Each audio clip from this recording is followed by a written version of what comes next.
Greetings and salutations, internet citizens. It is I, Wolfphototech, and here we are with another delightful video. This time it is the Deck of Many Worlds for Starfinder First Edition. Now, I've had a speech about there's being like 3 categories of decks for Starfinder, Pathfinder, and other TTRPGs. Some of them, the first category is, this is a exceedingly useful aid for your table that you can easily use anytime, and it either accelerates the learning process of the game or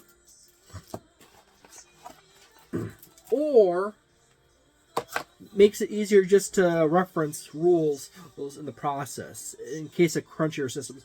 And then you have another category, the second category, which is basically mods, which are basically not part of the core system of the TTRPG you're playing,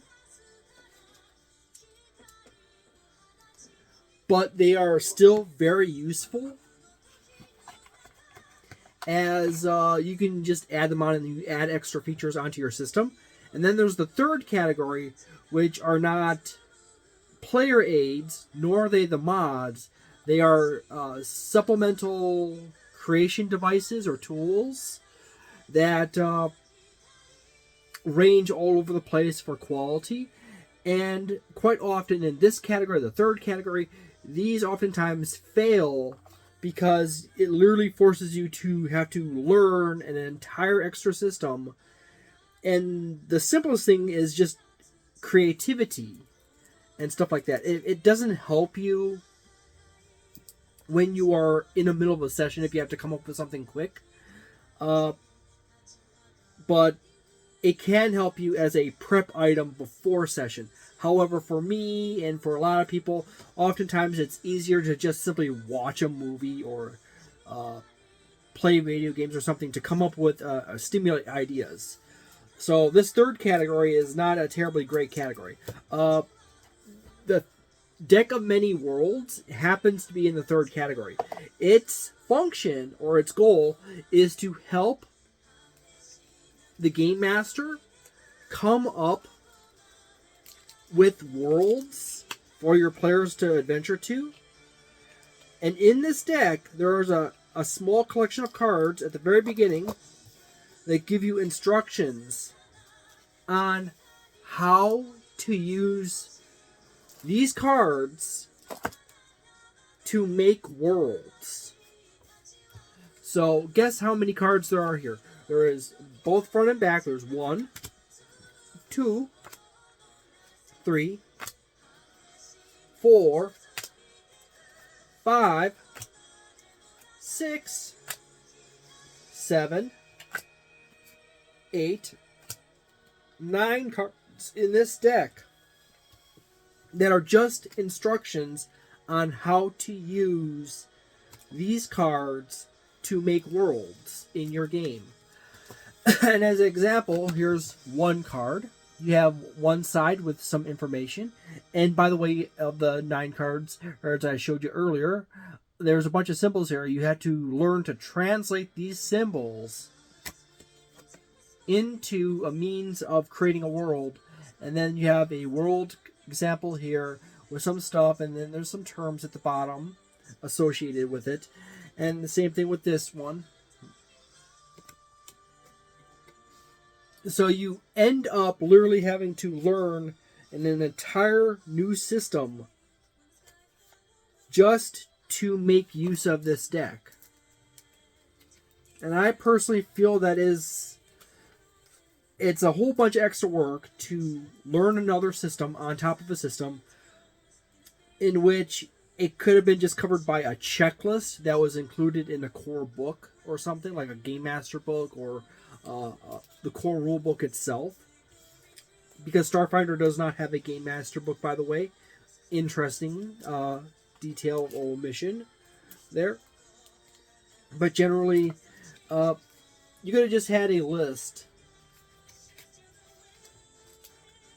with the basic possibilities and random dice tables, and you would have covered the function of these decks way better than what these decks could do.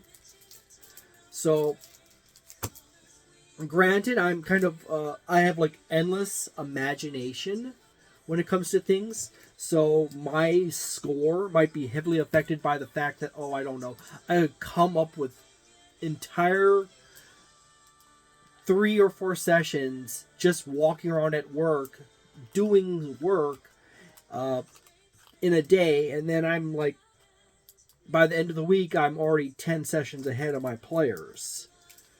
And then I'm inventing stuff all around them, and it's not funny. This is a total of 110 cards. Good thing is for these Starfinder cards, they're $20 MSRP. So that is still a reasonable price. If you are a game master that struggles to come up with ideas, even with movies and stuff like that, or watching Isaac Arthur, Science and Futurism with Isaac Arthur, or Space Ace, or in the case of fantasy, old fantasy movies and stuff like that.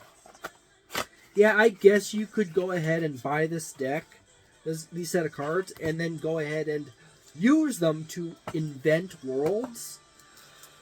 But there are better systems for doing that, and oftentimes you end up with just random combinations of things you have to start editing back just to make it work. I personally feel that something like this, I never really used it, so I can't even give a good score at it. So I'm not going to give a score. It feels like it's in that low 3-star territory, maybe sliding over into 2-star territory, but I'm not entirely certain. I never really used this deck, and when it comes to needing to come up with places, I either am running a module or an adventure, a pre-made one, and I'm just inventing stuff on the fly between sessions if I need something to stall out, or I'm just literally just inventing stuff because I watch Isaac Arthur and various other YouTube channels that cover all kinds of topics. So this is a product that is in no shape or form for a person like me who literally enjoys learning about all kinds of things and has a rampant imagination. So by the way, in the description below, there is a link that goes directly to it. At the making of this video, it is not an affiliate link. None of the links in my videos are affiliate links as of me making this video. I have no current plans to make them affiliate links in the near future. I may actually do that at some point, but that's a iffy depending on how I feel in the moment.